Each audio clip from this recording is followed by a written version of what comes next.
Imagine being on a dream vacation in Jamaica, soaking up the sun and reggae vibes, only to have Mother Nature throw a massive wrench in the works, literally shutting down the entire island's escape routes.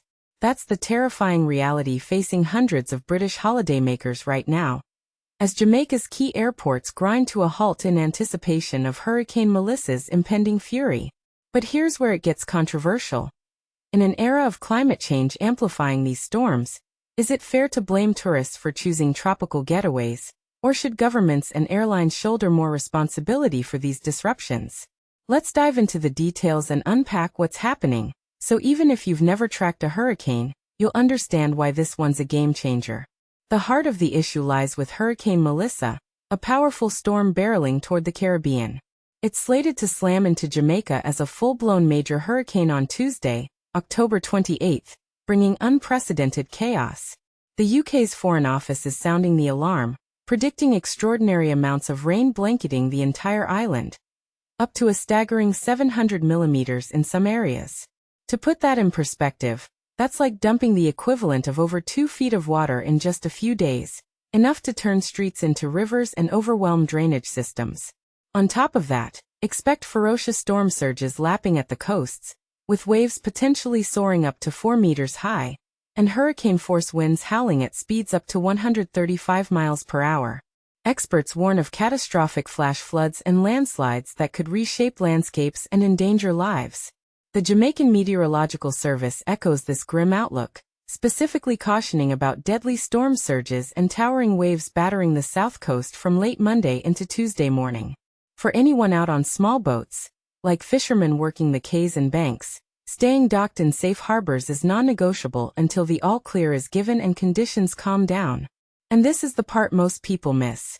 Evacuating before the storm hits isn't feasible for those already on the island, turning what was meant to be paradise into a compulsory waiting game. That's why Jamaica's 2 primary airports, Kingston and Montego Bay, have been forced to close their doors. Authorities at Kingston International are pleading with passengers. Don't bother heading to the airport. Instead, reach out to your airline for rebooking options. Meanwhile, Montego Bay's team advises confirming flight statuses directly with carriers before attempting any travel once operations resume. This shutdown has left hundreds of British travelers in a tough spot, their plans upended by widespread cancellations. 4 UK citizens caught in the crossfire. The Foreign and Commonwealth Development Office, FCDO, has stepped in with a dedicated helpline at 876-936-0700, press option 2, for support and guidance.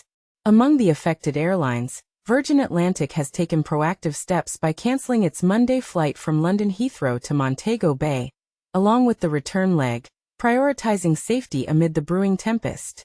A spokesperson highlighted the airline's commitment. With Hurricane Melissa expected to unleash harsh weather, some of our Jamaica routes are seeing cancellations and delays. Our focus remains on the well-being of passengers and crew, and we're actively reaching out to those impacted, whether flying with Virgin or on Virgin Atlantic holidays, to explore alternatives. British Airways has also adjusted its schedule, postponing the Monday departure from London Gatwick to Kingston, with the Boeing 777 now set to take off Tuesday afternoon instead. But let's pause here for a moment of reflection. Hurricanes like Melissa aren't just random acts of nature. They're intensified by rising global temperatures, sparking debates about whether travel industries should invest more in sustainable practices to mitigate future risks. Is it ethical for airlines to operate in hurricane-prone zones?